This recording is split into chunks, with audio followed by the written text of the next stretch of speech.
Welcome, folks. Thank you for joining us today for our webinar, From Alignment to Action, Blended Finance for Systemic Change.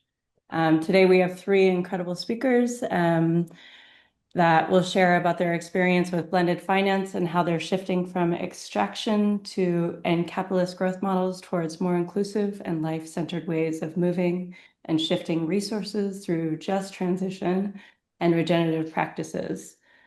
We generally like to start with 3 deep breaths so we can let people get into the room and get started. We have a very full agenda today, so we're going to start with 3 deep breaths on your own, and from there we'll start to get into who we are and why we're here and a little bit of a context about this webinar.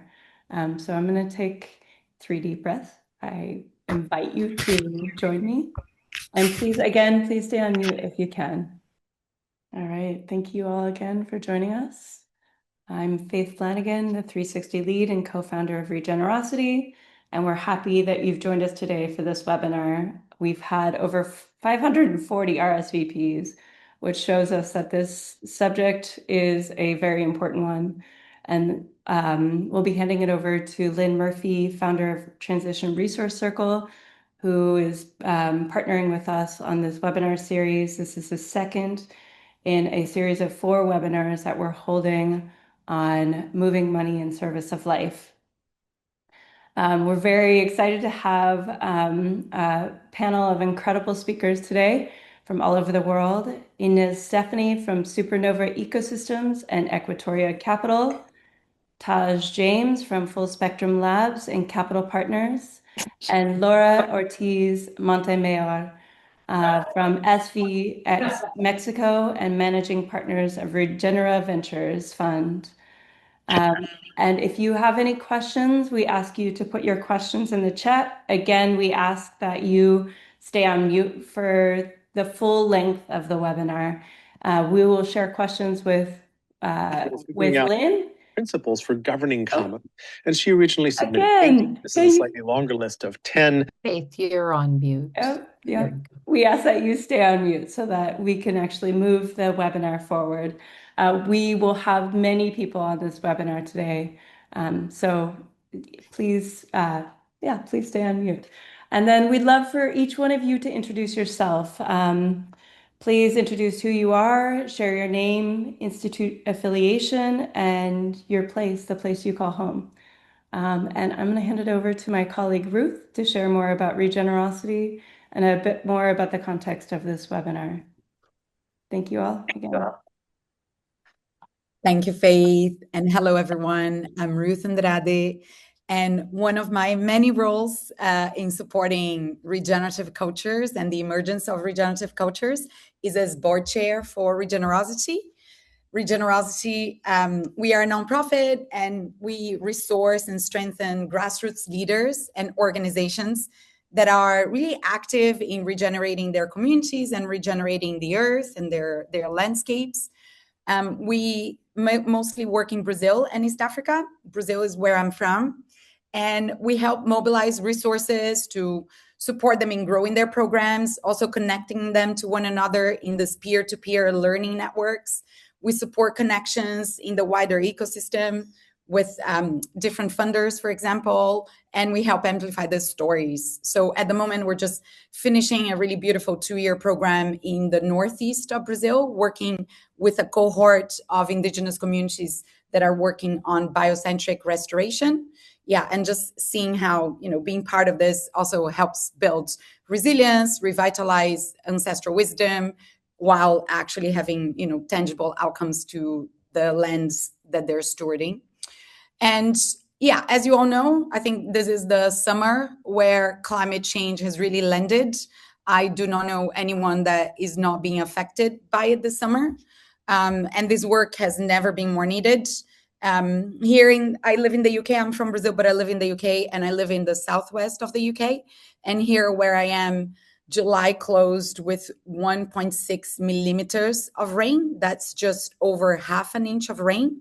The average is 54 millimeters or almost like 20 inches of rain in July. and we had 1.6 millimeters. We are really never heard of drought. And then at the same time, while I'm living this in my day to day, we can still see fossil fuel wars, and we're still electing governments that keep supporting fossil fuels, and it just feels so mad.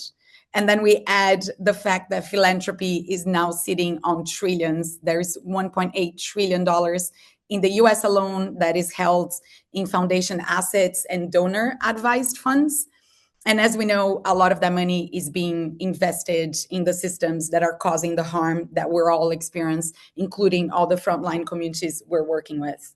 So this year, in our webinar series, we really wanted to focus on how do we move this? How do we keep the conversation open? There are many folks that are, bringing this to light. And we wanted to keep this conversation on aligning money in service of life. I think, again, this was already true 10, 20, 100 years ago, right? But now it's just becoming more and more urgent that we keep having these conversations. And we are running a webinar series in partnership with the Transition Resource Circle and Lynn Murphy, who's going to be our hostess today. And the second webinar in our 4-part series is Alignment to Action, Blended Finance for Systemic Change. So in the first webinar, we explored aligning investment to our philanthropy, also from, I'd say, from a investment philosophy point of view, and just that, integrity of values for philanthropy. And today we're going to move into practice. So really exploring blended finance, both from the big picture and the practice, and whether it can be a meaningful strategy for moving capital in service of life with, everything that comes with it and all the questions we want to ask. And again, to continue, as I mentioned, continue stewarding us on this journey, we have Lynn Murphy from Transition Resource Circle. And I continue to be a fan. We did so many prep conversations for today. And I can see she holds this really beautifully, the big paradigm and the underlying, vision or way of seeing the system, and what are all these hidden truths, right, that want to come out. So I couldn't think of a better person that we can just relax into during this webinar to guide us through really great conversation. So I'm going to hand it over to you, Lynn. Thank you so much for being here, and thank you to all our panelists. Thank you. Greetings to all of you.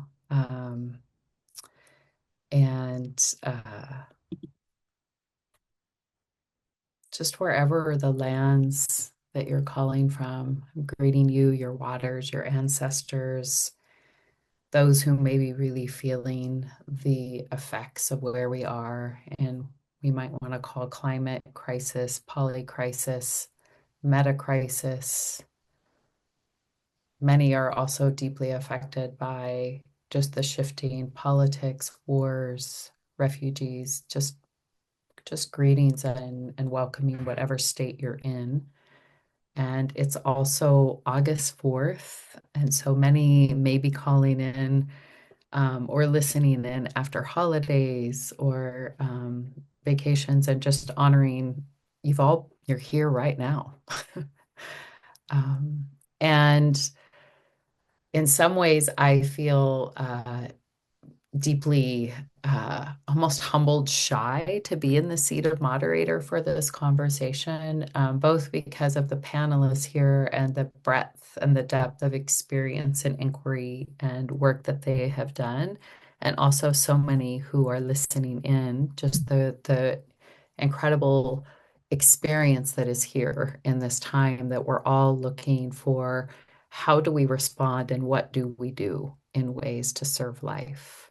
And so, as Ruth said, in the first webinar, we really explored from a paradox, and I was offering a lot of the work that I have the honor to steward looks at the paradoxes of philanthropy and how it is an extension of capitalism, and one that continues to reinforce the logics and a natural consequence in a way of capitalism, all the way into who gets to decide, who has the control, what are our biases around around funders and donors and those who are in charge and steward capital. And we sat with that paradox, and we also really sat with what is emerging in coherence. And a lot of that looked at how do you get investments, endowments to line up with the values of the foundation. How has the field of impact investing really grown in a way to show the maturity and readiness to receive deeper amounts of capital? But we also really touched on the interchanges that would need to come along with money in service of life, whether that be what one has to sacrifice. We had beautiful articulations of putting relationship ahead of, or at least alongside of, the transactions itself. And we had some beautiful closing comments around how we're in an era where we really have to be able to walk with, and with this conversation on blended capital, walk with uncomfortability, walk with uncertainty, and put that into our design. And so in that way, we started with kind of the lay of the land and starting to look at some of the deeper assumptions. And what we want to do in this one is recognize this paradox of can capital actually honor life? And if you think about blended capital as, and we'll get into what actually it is, as multiple streams of capital and in service of life, I see it almost as an ecology of investment, and then to what it's in service of, the ecology of life that's it's in service of. And so rather than offering very straightforward, practical answers, we're really endeavoring to uplift and hold and raise deeper questions, and also have a conversation about where is the state of play. We see a lot of discourse these days around blended finance, regenerative economies, all sorts of things. And we're grappling with whether the discourse is actually ahead of the practice, and whether that practice is actually unleashing larger amounts of capital that the field may actually be ready for.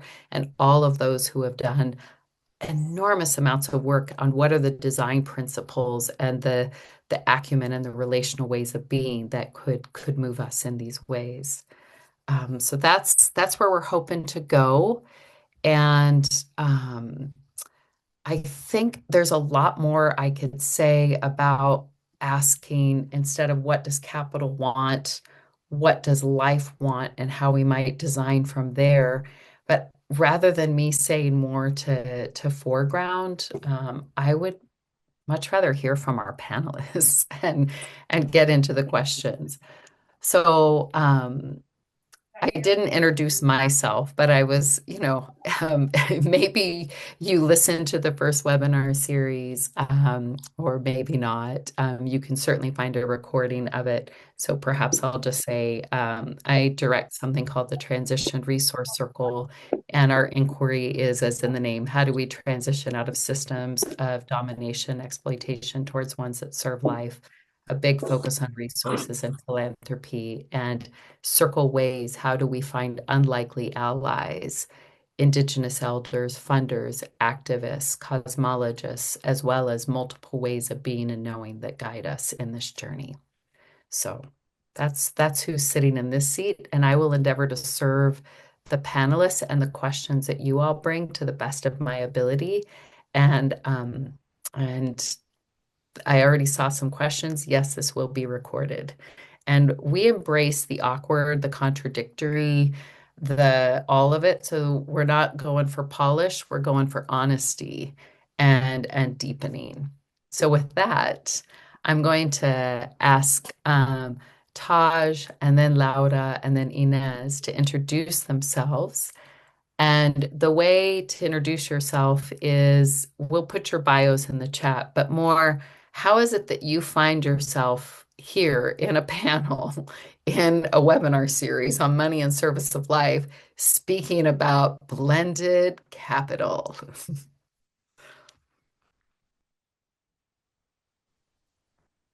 Ooh, So good to be with you all.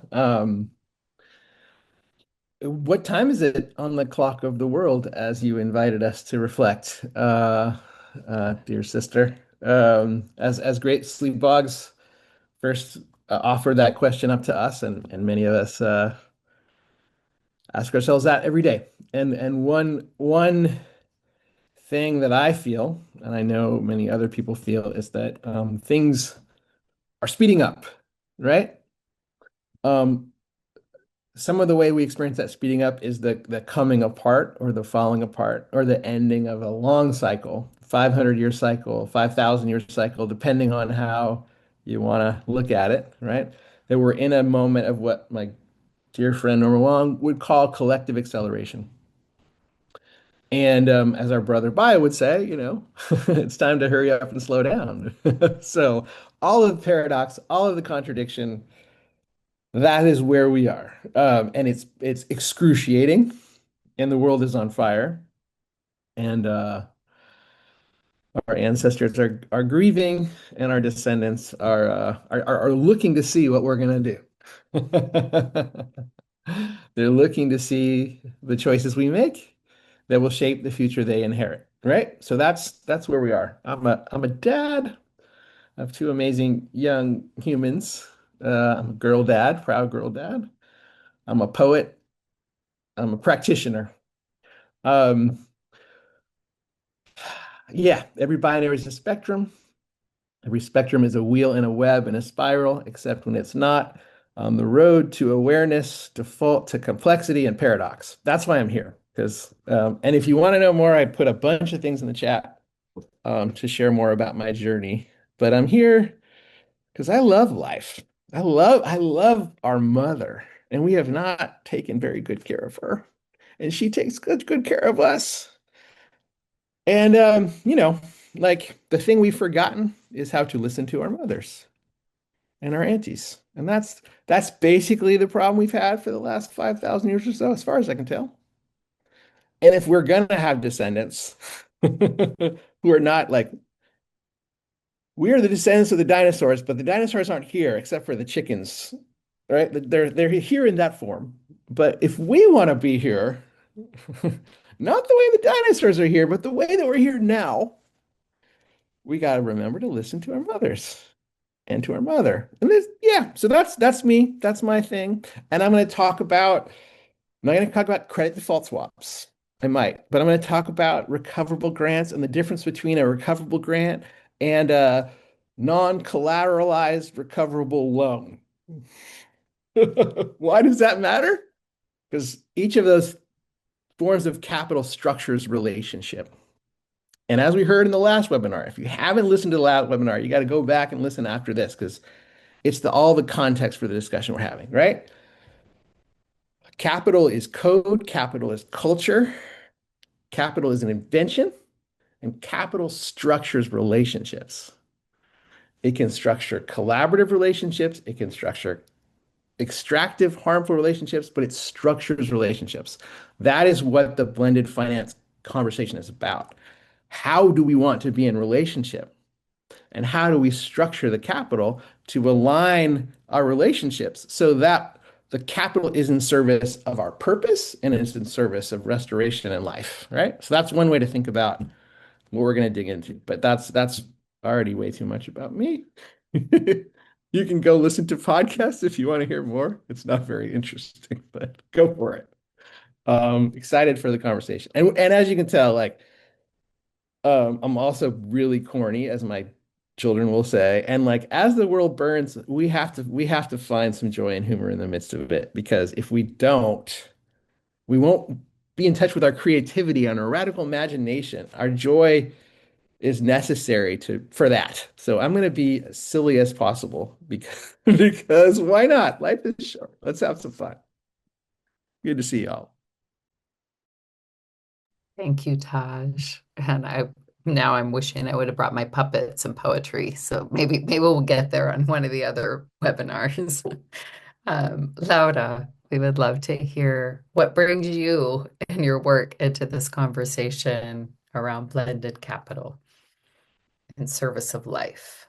Thank you, Lynn, and thank you, Tash. I truly resonated with everything you said, from the love of life to the mother to the credit default swaps that actually brought me here.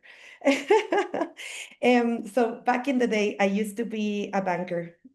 I used to be in wealth management, in asset management, and I hadn't experienced a deep transformation within me that actually started in 2014 when I found out about impact investing. And I literally realized that everything I was doing was just making the rich richer. And I had a huge, one of those days that changes your life, and had a panic attack. And if I died that day, I would have only made the rich richer. And so I started questioning everything. And I've been listening to a lot of teachers. I just want to name one of them, Jed Emerson, that puts out there the question of what is the purpose of capital?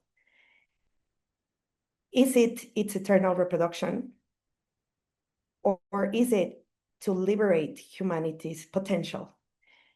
And another question that I got asked very early in this journey was if our identities were the opposite of our potential. And so I had to explore deep within my own layers of identity. And I had not realized many multiple layers of privilege as well, that were acting as blindfolds. And that I had to go to the edges, and that I had only, within me, there's colonizer genes, and there's also indigenous genes, and there's so many mixtures. And I had only learned one way to see the world that was very colonial and very extractive and very linear and very engineering and like a machine, right? And what Tash mentioned, the love of life, biophilia, for me, that is like my utmost principle right now. And one of the ways that I peeled away the layers of my identity and privilege, and really started discovering, like, I identify as a human being, so I'm like very anthropocentric, or I identify as one simple thread of life, right? And I also disidentified myself from a lot of things like systems of capitalism, and, addicted to growth, and addicted to big numbers. And so I had to go through a very deep journey and really start listening much more from farmers, putting my hands in the soil. I didn't do that often in the banking world. I do that now often. Who has put their hands in the soil? Who remembers that feeling? And I think really listening to smallholder farmers, really listening to indigenous wisdom, really also reconciling ourselves with the multiple identities that we hold and the multiple layers we hold is what has brought me here today. I think one of the things that has made me question a ton, there was in 2015 the publication of the encyclical Laudato Si, back when Pope Francis was alive, and he asked us to ensure that capital serves humanity instead of governing it. And so that actually put me in thinking too much about, capital controlling the economy, or finance controlling the economy controlling society, and society controlling the biosphere. And how do we turn that completely around so that finance could be in service of the economy in service of society, and society in service of the biosphere, because we're eco-dependent and interdependent. And so for me, it has been a learning journey from domination and controlling paradigms to interdependence and reciprocity. It has been lovely, and I'm still learning. And and that's it. I'm also a mom, a mompreneur, and a teacher, and I come from multiple generations of teachers. So thank you. Mil gracias, Laura. Thank you so much for bringing the richness. And I just want to move from someone based in Mexico to someone based very late night in Indonesia, and just honor Inez for being with us here, and just honor the breadth of the global and the acumen that we're bringing forward around this conversation. for Inez to speak. What brings you here into blended capital and money in service of life? Thank you, Lynn. A quick answer to Touch question. So now is almost 11 p.m. in my hometown in Bandung. I saw and in from Indonesia, and I saw a lot of my friends actually popped up. So wave our flag proud. Still looking out if somebody from Southeast Asia is coming. But hi everyone, I am Ines. I'm dialing in from Bandung. You can Google that. I'll put the exact name actually. Why am I here? The short answer is because of Ruth and the serendipity of us suddenly meeting earlier this year in Davos. But the long answer is that I'm standing on a lot of shoulders that very kindly allow me to go to this journey. Just like Laura, I'm coming from a very commercial background. I was working at one of the largest multinational corporation here in Indonesia.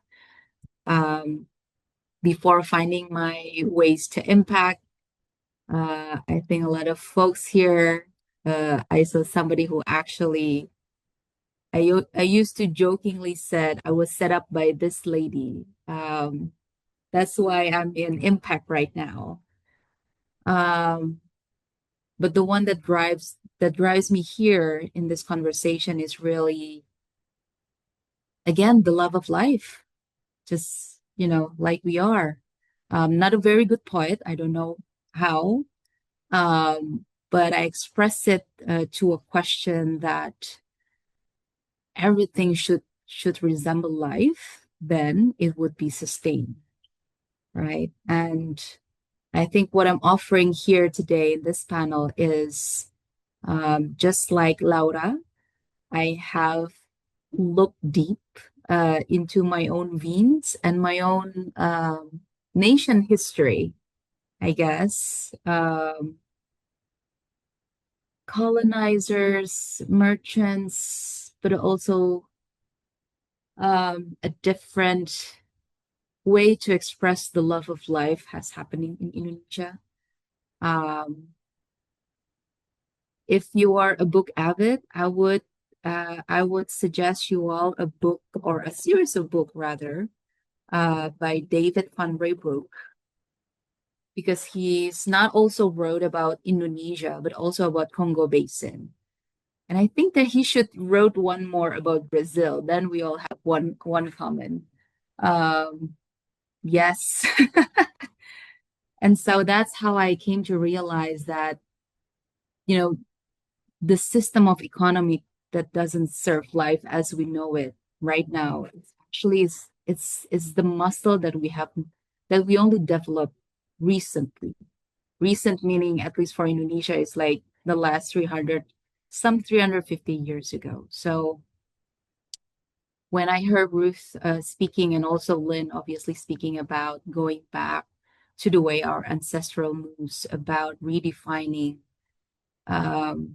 trust and love. I think, Touch, you were mentioning something from the first webinar, is the trust as an infrastructure.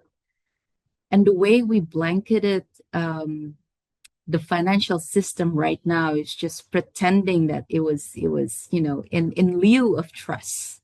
But it was never about that. It was a fabrication of transaction resembling trust. So when we're talking from alignment to action, so is that very calibration that I want to challenge, especially in my small corner here in Indonesia. And I'm pretty sure that Laura and also Taj doing the same in their corner of the world. So looking forward where this conversation converge. Thank you, Inez. Just for all of us who are listening, just to feel the the lands, the ancestors, um, all that these three beings hold, both in the paradox and in the coherence. And now, as we move from that into this piece around action, and we'll navigate with what in the world is blended capital, what is the action that's needed, and we'll endeavor to touch on contradictions and trade-offs and what we see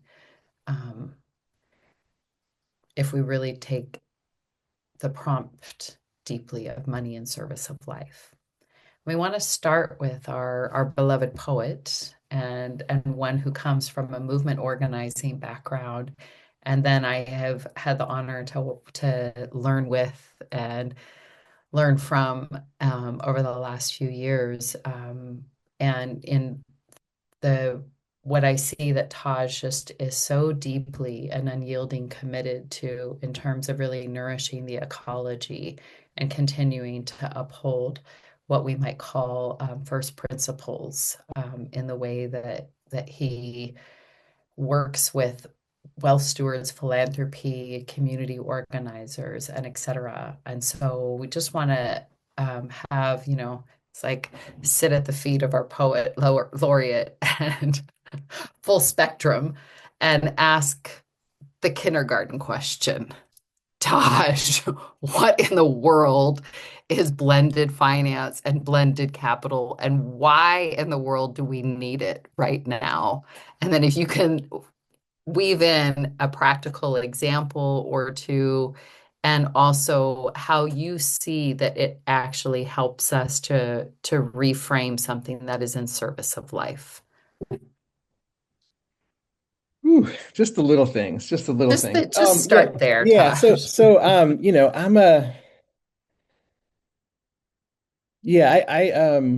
when I was a kid, I was trying to figure out, the world felt real broken to me, and I started trying to figure out how healing might be possible, and that became my journey, and it led me down many paths. But I essentially got trained as an anthropologist and a community organizer. And as an anthropologist, I studied the thing we call this civilization, and I tried to figure out, well, when did it start and where did it come from? And when was it always been broken? And when did it break? Right. So that was a little bit of how I got where I was going. And as a systems change person, I was like, oh, we change hearts and minds, laws and policies. That's how systems change. That's how you fix what's broken. And being a part of the movement for a just transition from an extractive economy to a economy centered on regeneration and care, the transition from a fossil fuel economy to a renewable generation economy, from industrial agriculture to agroecology, to like all of the transitions that happen, all of the systems and all of the places at once to go from the world that we have that is burning and falling apart to one that is restored, regenerating, and flourishing, right? How do we get from here to there? So I started just doing the math of like, hey, how much would it actually cost to transition the global energy system from fossil fuels to renewables? And there was this professor at Stanford who had done the math and figured out how to do it and calculated it. And this group called the Solutions Project that was working with grassroots frontline groups to try to do it. And the thing about the math is I'm mostly dealing with philanthropy and trying to pass laws to shift public finance to solve problems. Problem is, philanthropy is less than 1% of global capital, including the assets. So when I was like, oh, we're working the grants. And then I'm like, what about the other 95%? Oh, what about the assets? And then I was like, oh, maybe that's enough money. And it's like, no, oh, that's less than 1% of global capital. The notion that we would transform a globally extractive financial system with less than 1% of the money in that system is ridiculous and absurd. So blended integrated finance, the why, we need more water to water more seeds of repair and regeneration.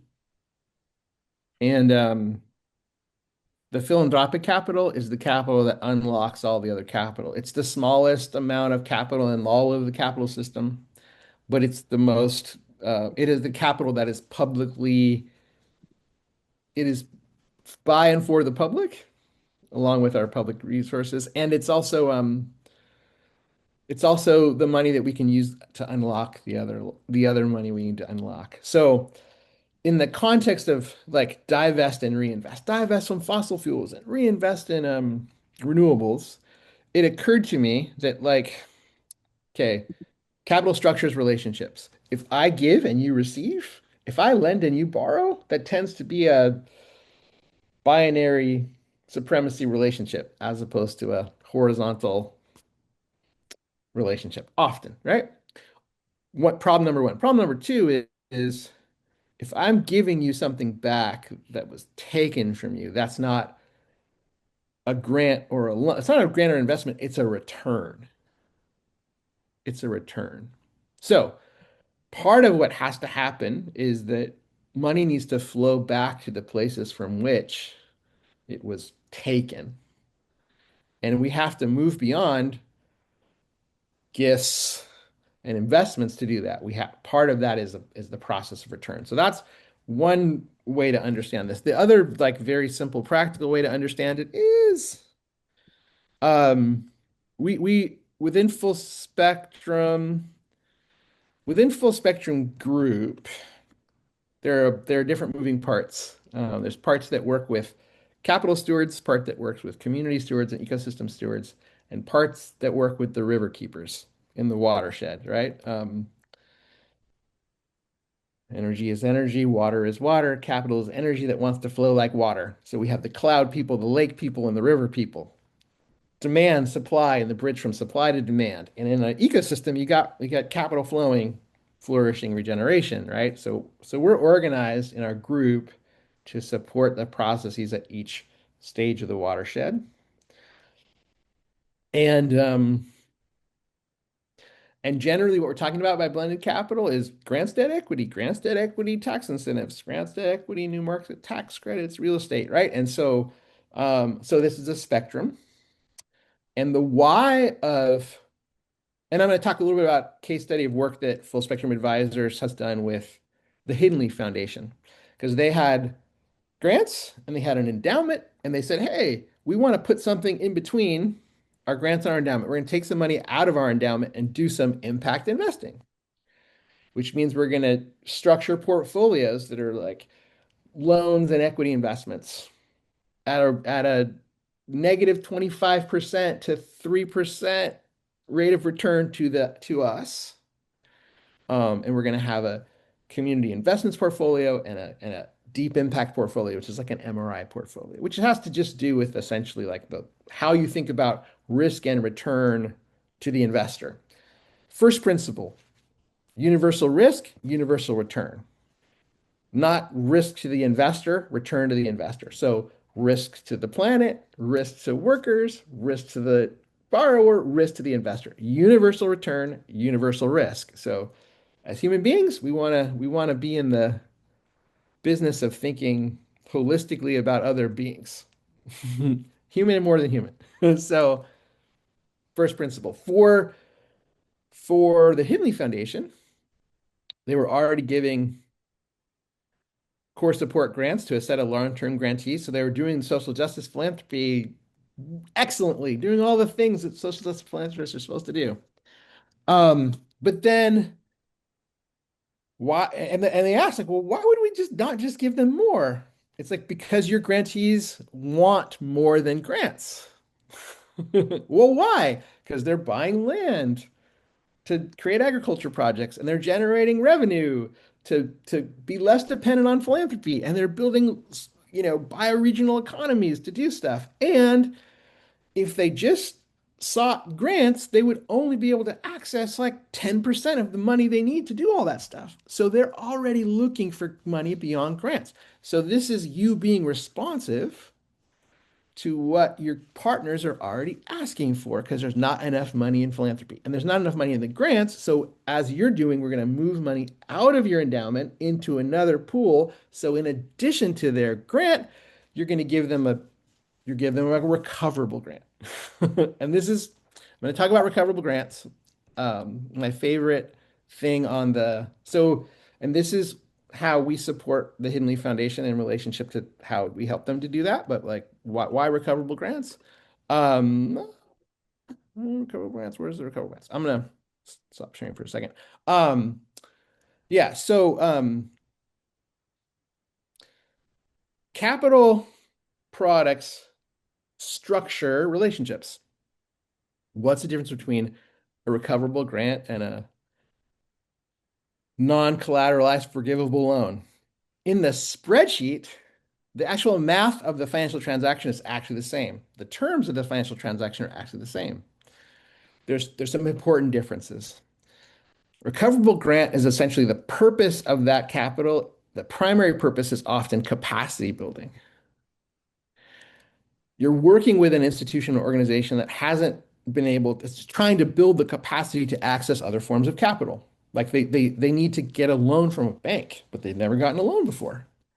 They don't know how to do that. So part of what a referral grant can do is help folks to figure out how to say, hey, if we have some money and we have to give it back to somebody, how do we explain how we're going to give it back? Right? And then you can help them figure that out. And then that money does not go on their books as a liability.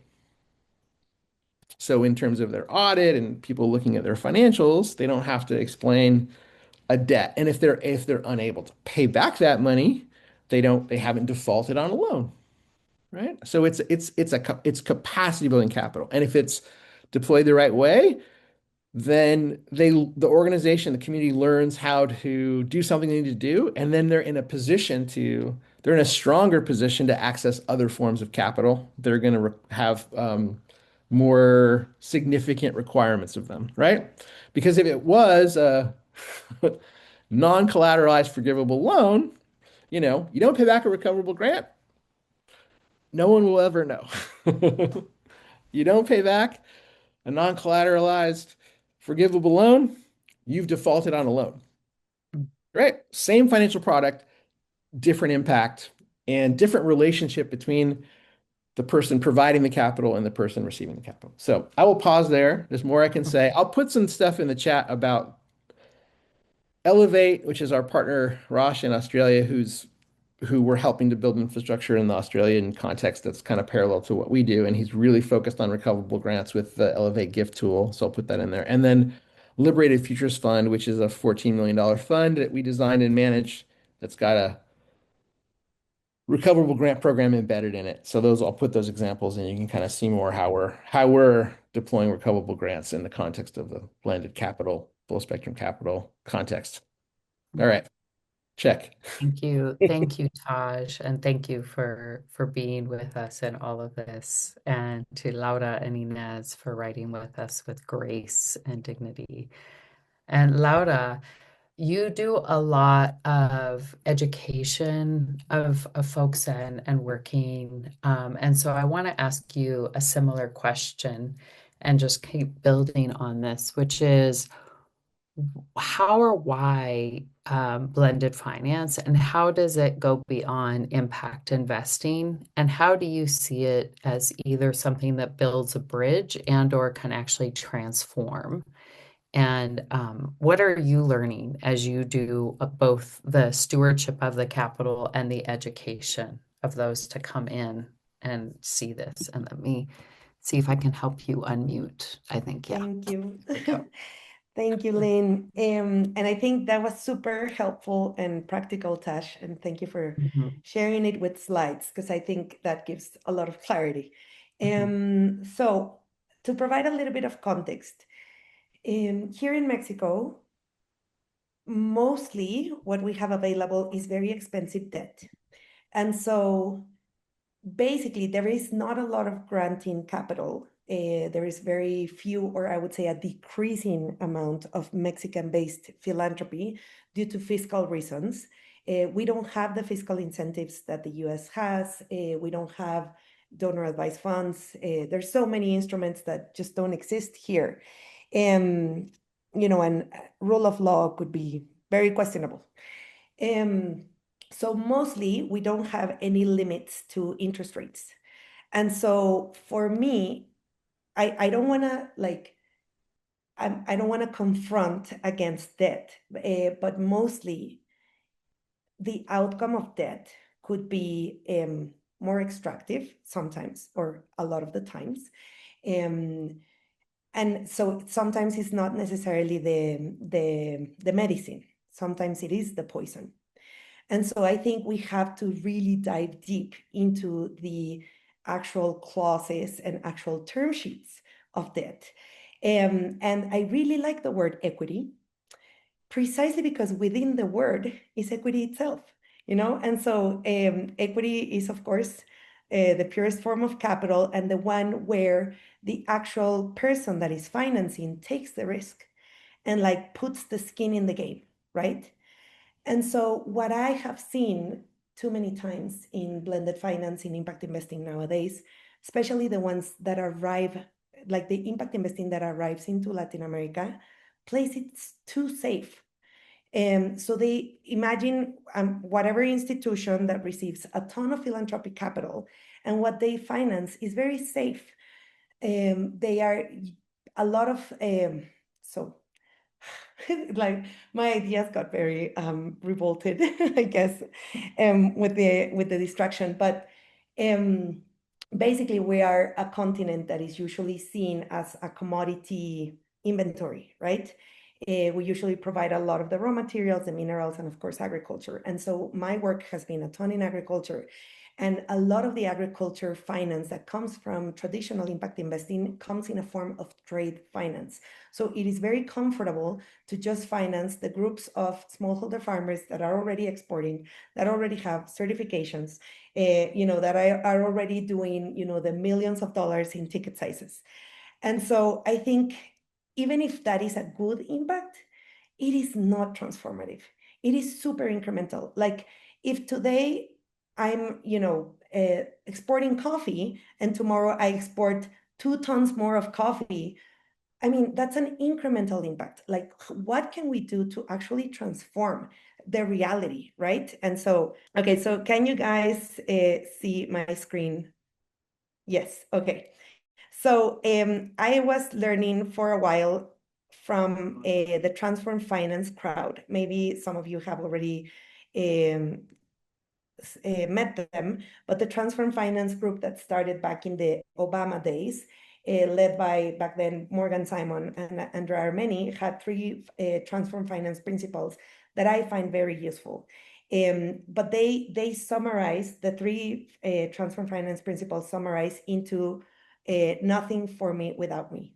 And so basically the first principle, which I think is the most important, is that those affected or the potential beneficiaries should have the chance to design the outcomes, govern the process, and share in the ownership as much as possible. So the very first agricultural fund that I worked with, I was actually working with self-liquidating equity, and was being super innovative and super, like really taking the risk of doing this. And what this does is that basically you, instead of having, a ladder of participation where the capital is at the, let's say at the consulting level, we go into the partnership level. So when you actually consider that your beneficiary is not below you, but side by side, and you want to work with them and you want to take the risk with them, you partner.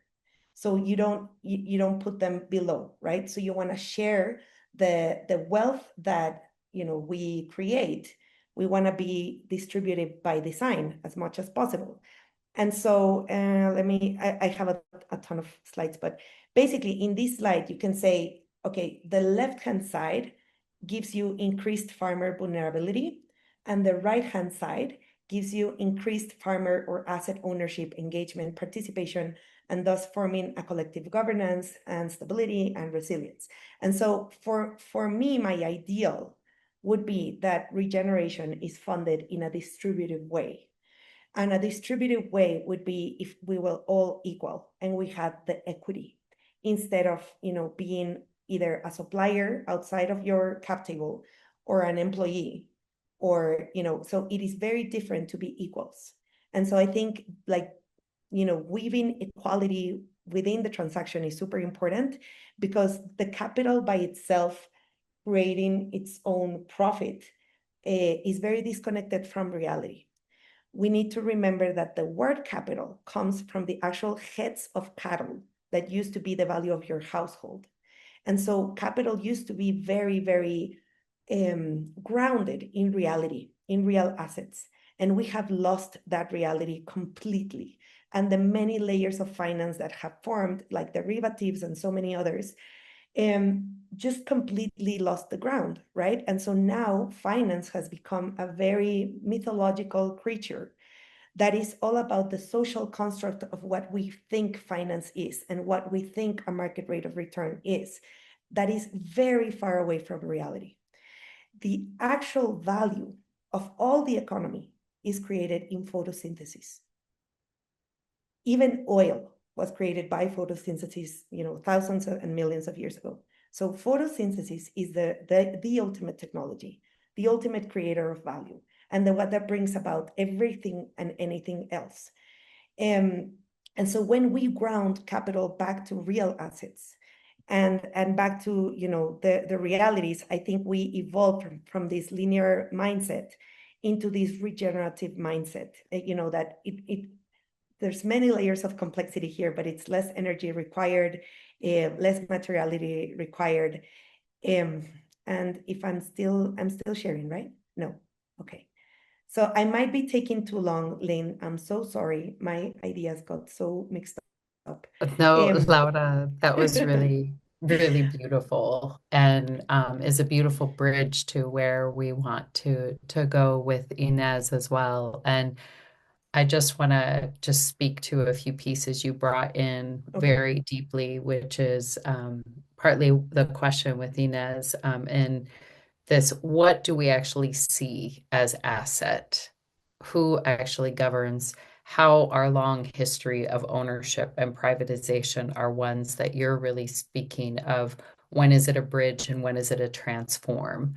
And what are the inner states and ways of being that have to sit alongside of the flows of money as well? And both you and Taj, we will definitely send out links for everyone for following this work, but you've just done so much work to both educate, to uplift, to show the ripeness of the ecology and help further this along with dignity. And Inez, when we were having the preparatory call, we kept speaking about how the relationship and dignity sits alongside of the financial and marshaling different forms of capital alongside. And so I wanted to ask you about, as we talk about designing from first principles, what are you seeing in terms of how we design in a way that actually really does honor some of those first principles? How do you work within the two paradigms simultaneously? And if I may, what have you had to let go of from the traditional financial acumen to be able to continue to walk in blended capital approaches in service of life? Another just, small question. I was about to say that's like a whole bowl of questions. Thanks, Lynn. I think one of the paradox that you mentioned, that I'm actually a very commercial person, and I truly believe that the way we sell product, as in like for capital or like any other financial instrument, is not that. The question is not starting by what kind of product we want to deploy. Let's start with the life and the livelihood before the instrument. Because everything else, I mean, I don't have the fancy slides that Taj and Laura has, but by the way, I'm taking notes. So I'm definitely chasing you for that slides. But for me, it started with what do we want to achieve, right? And I think we agree that we're on the same page in terms of what we want to get. So the question I ask, start with life and livelihood before instrument. And also in terms of like bringing it to the ground, is like, where is value already moving? Who is actually holding the risk? Who is invincible to the system? And what would make a better choices economically viable? When you say dignity, for the longest time, and again, I'm coming back to the way David van Breybroek painting vividly the kind of, I would say, the kind of the kind of thing that happened with Indonesia along the 350 years is not only a matter of financial, but also socially and culturally. We are bit by bit dictated our dignity with dollars. So, and unfortunately, Indonesia inherited a lot of those within our own nations. So, and this particular system is actually perpetuated by the way philanthropic money, whether it's grant, recoverable grant, it's being executed on the ground. Like Laura mentioned, the way philanthropy being implemented here is looking at, I like the way she mentioned those who are affected. I really hate the word beneficiaries because it's just stripped away the dignity.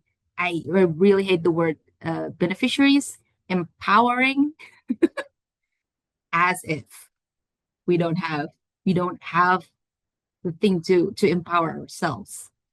The thing also about the system that it's sort of like shut down people from the ways that they could have agency to have the dignity of getting the livelihood themselves.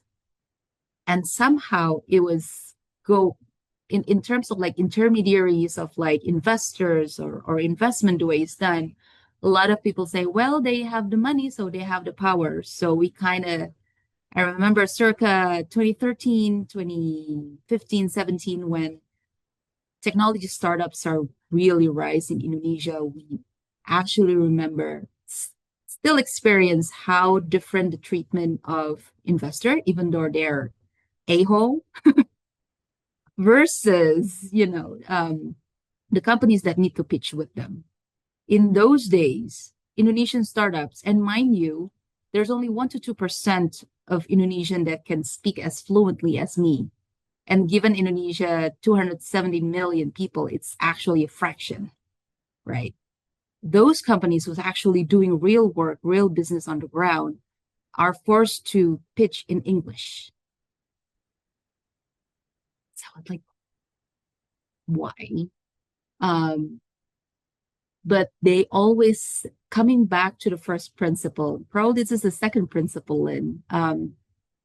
They say having paperwork, speaking the same languages is, in lieu of trust, the due diligence, how the way investors ask for data and everything. It's just, they say in lieu of trust, but they themselves do not understand that trust is the infrastructure. Trust is not soft.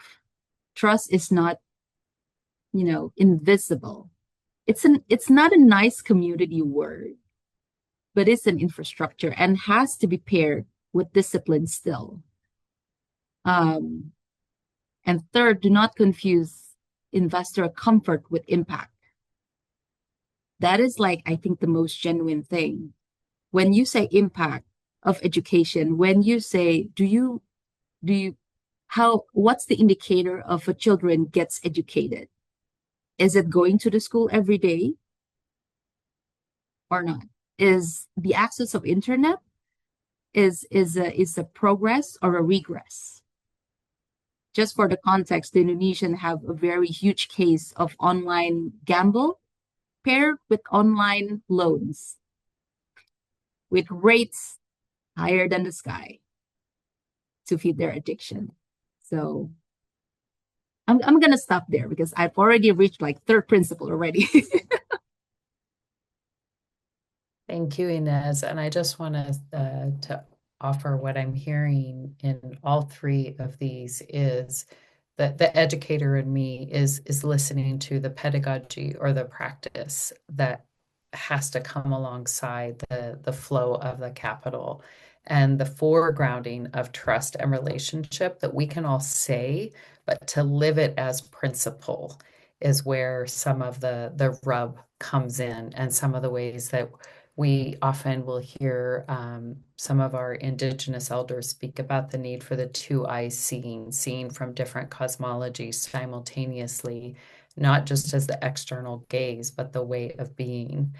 And so we definitely had a rocky beginning. So our Chronos time and Kairos time is getting lean. And I'm going to trust that I can just jump forward with a closing question before taking one from that you've all shared as those who've been listening. And perhaps the one to bring back to all of you is to ask, so how do you see this approach to blended capital, bringing a whole, like the ecology of investment together on one that is not simply, as we say, rearranging the chairs on the sinking ship, but is one that is really endeavoring to fundamentally shift relationships with money, power and control, and life. And so you can go with that, or you can say what needs to come for that to actually come into reality. And you can speak about this, whether it's right now or whether you go through a time portal and you're calling us into the future where we do actually see blended capital honoring and upholding. And what would that look like and ask of us? So the beautiful thing is the wisdom and solutions that we need are abundant and everywhere. Um, uh, as we continue on our journey from owners to stewards to kin, our journey back to ourselves, stewardship is the identity that is the bridge identity between the collapsing and the new. It is the bridge identity because a steward is someone who recognizes that there were stewards before and there will be stewards after. Stewardship gives the lie to ownership. Ownership is a myth. Ownership is not a thing. We don't take anything with us. We are the river, right?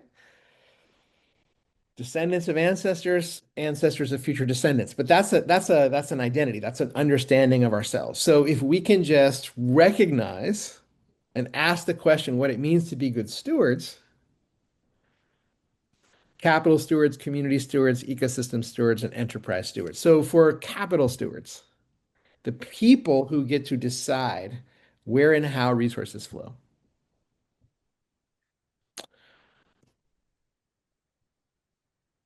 Can we as capital stewards claim our power and freedom? Right? Because we have been deluded into the false power of and the delusion of domination and control, the illusion of control. Right? And we're trapped in that thing. And our friend Glenn has written this wonderful book called Control, which if you haven't read, Glenn Galich.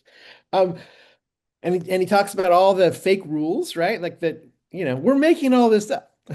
And we actually have the power to just make different decisions.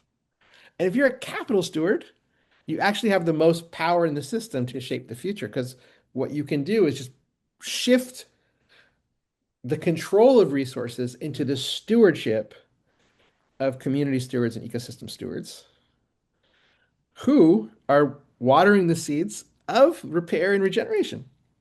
So that's the wonderful thing about all of this, right? We could just decide at any point to resource a different path. But there's a lot of healing involved in that because it takes a lot of trauma to disconnect our heads from our hearts and our guts. That's a violent process. We don't know we have bodies. We don't know we're embodied, right? And we're in a culture that's trying to say, hey, here's your VR glasses. We killed God, and now we're God, and we're going to create these machines that are going to become God and kill us. That's the mythology that they're in. Wow. And I'm around these people, and they actually believe that, like with all of their dear little hearts. And then you listen to it, you're like, wow, I've heard some wacky stuff, but that's pretty wacky. So, anyway, release control, come back into a relationship, let it flow. It's all good. It's all good. It's simple, but the journey back to your heart is the longest journey you're ever going to take. So, anyway, there, I'll just throw that on there. Easy peasy lemon squeezy. Read Glenn's book. Transfer assets to community ownership and control. Come back into relationship. Transfer assets to community governance and control and come back into right relationship. Yeah, just wanted to say that one more time. Laura, what do you see in terms of, is blended capital one that really is tackling fundamental questions of power, control? Is it a step towards, is it the bridge towards, and or what would you offer that is one response about what would have to be transformed for better service of life? Well, I believe, the blending is just the structure. But what do we want to actually finance? Like, what are the actual activities on the ground that we want to happen? Like the outcomes that we want to happen. And I feel that, there's so much between the social construct of the reality, as Tash mentioned.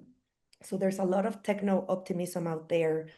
There's a huge engineering narrative around climate change that makes carbon an enemy, when actually carbon is actually the molecule of life. And it puts the word decarbonization as our collective goal when we are carbon life forms. So it is essentially equating CO2 with carbon, which is scientifically incorrect. And so for me, it is a lot, not just about like the blending of the finance and the structure, because the structures are always temporary.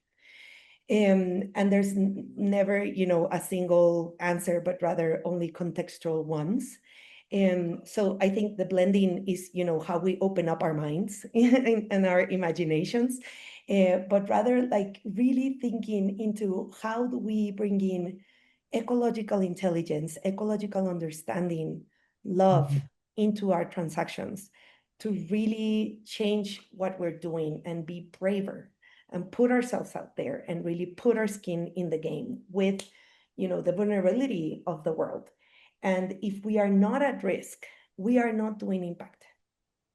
We are doing incremental status quo, whatever, we really need to transcend the plain vanilla financial structures. We really need to question the ever accumulation of debt. Really, there's, I believe that compound interest is a source of evil. Like, maybe just turning compound interest into simple interest would be very transformative. But in terms of the future, Lynn, just to close out on the answer, you asked us about like imagining something that is beyond Horizon 2. So for the people that do not know the horizons, I'm going to go back to the horizon. So there's Horizon 1 that is dying, right? The current paradigm. Horizon 3 that is, let's say, the nirvana, right? Like the promised land of where we want to go. But the Horizon 2, which is this blue line, is that bridge between the two. But if we don't speak the language of price today, it becomes invisible. So for example, putting a price on nature is very questionable, because nature, of course, is sacred, and of course is our mother. And so do we need to save our mother in order to save her? And the answer of today is yes, but that shouldn't be the final answer. Like, we should really transit into inherent value. And so I saw that Samantha Power was in the call earlier. She's doing a lot of the work of the blended finance for bioregions, the BioFi group. And so just to like land this into like how we are thinking, you know, our fund, the one that we're working on, we believe is like a beginning of the bridge. BioFi for me is way more advanced, like for H3, right? And so I believe every one of us is in a different moment of our own transitions and our own understandings. And I believe not all the capital has the freedom to move into Horizon 3 just yet. Probably if I am, you know, the asset owner myself, I have the freedom to move around. But most of the people working in finance are working on behalf of whoever institutions. And so there is a way to be a systems doer within those very large institutions, and a way to bend, you know, the arc of life or whatever within those square institutions. There is. But of course, there is, you know, some capital that has much more liberty than most of the other capital that has a lot more of the constraints. But every one of those constraints is a human decision. And so every single transaction is human to human. And so everything can be changed. And I embrace Taj's invitation to imagination, because we really need to reimagine every single term sheet. We need to reimagine every single ticket. And yeah, ticket sizes are a huge part of the problem. I see that most of the large ticket sizes put themselves into monoculture culture, and they need to embrace the complexity. They need to embrace the diversity, because if biodiversity is the inherent design of life, and biodiversity is everyone's only life insurance, there is a standardization problem in our corporate life. There's a standardization problem in supply chains, because we need to re-diversify, because we need to re-indigenize. And yeah, and localize. And so I just want to say, like, for me, there's two levels of our homework. One is regeneration, and the other one is reconciliation. And so we need both, because one is very much nature driven, and the other one is very much social justice driven. Yeah, thank you so much, Laura, for bringing that so poignantly into the work that's needed on the inner and the outer, and on the spiritual and the political in service of the ecological. And Inez, we're almost at the edge, and I really want to have your voice here too, and maybe in this place of how you're seeing blended finance moving beyond control and service of life. Maybe just what comes if I ask you, where are you seeing it poison and where are you seeing it medicine? And a final thought or comment on that piece. Well, I always have the curveball, aren't I, Ellen? You do, my dear. Right. Let me answer that with you were asking me when it's become a poison, when it's become a panacea of some sort. So let me paint you the object itself. I mean, the life itself that we're trying and trying to drive this home in a very grounded way. So in West Java, Indonesia, we'll work with someone which I'll call him Kang Agus, which is an honorific name of for a male here in West Java. We call him Kang, and his name is Agus. He's a coffee trader and aggregator for coffee. On paper, he does not look like the kind of person many global finance structures are built to see. Very rough, chain smokers, very visibly nervous when we're coming to meet him for the first time. He does not speak English. He does not have a polished pitch deck. His business is not those teary-eye, beautiful impact story. He's a guy.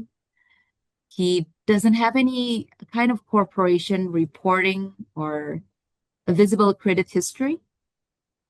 But in 1 year, the value of coffee that moves through him can reach around $500,000 US dollars. So he knows his farmer, he knows quality, he knows which buyer pays, which buyer delays, which harvest is promising, which logistic route will break your wallet on this harvest season. He does bank with BRI, one of our state-owned bank, the biggest one, but access to his credit still collateral-based and limited. The facility he can access to around 250 million rupiah, which is roughly 14,000 US dollars. And that is super tiny compared to the value he moved. Mm-hmm. So if you're asking, the question is he real? He is super real. Mm-hmm. But the question is, why can the system not see him? Mm-hmm. There are thousands of Kang Agus here across Indonesia, across commodities, coffee, cacao, coconut, spices, horticulture, fisheries, timber, essential oils. And these are not fancy impact stories. Mm-hmm. These are the people holding the economy together before anyone writes the theory. Mm-hmm. And so when you're asking when does it become poison, when does it become poison is when everybody thinks that, oh, like he's dealing only with like 20 to like 30 farmers. How can we scale that? And he doesn't have any LLC or doesn't have any management. That's become the poison. Because mm-hmm. like Laura says, the transactions is from human to human. And that's when it's the question of scaling, for scaling, become the poison. When it was become the panacea is when we see Kang Agus not just as a node or just portfolio or investees, but he's a very capable human being that actually have the agency to move 20 to 30 farmers to a better future, a better sustainable future, and how we can make him a better Kang Agus without smirking at a mere 20 to 30 farmer he managed. I hope that answered your question. Mm-hmm. Thank you so deeply, Inez. I want to say that you all spoke so beautifully at the end of this, all the different principles that are actually in response to many of the questions that came up. And we will do our best to find how to offer this back out to you all in both the links and in some of the principles. And thank you to everyone who stayed in this with the rocky ways and the grace and the dignity and the deep transmission that came through.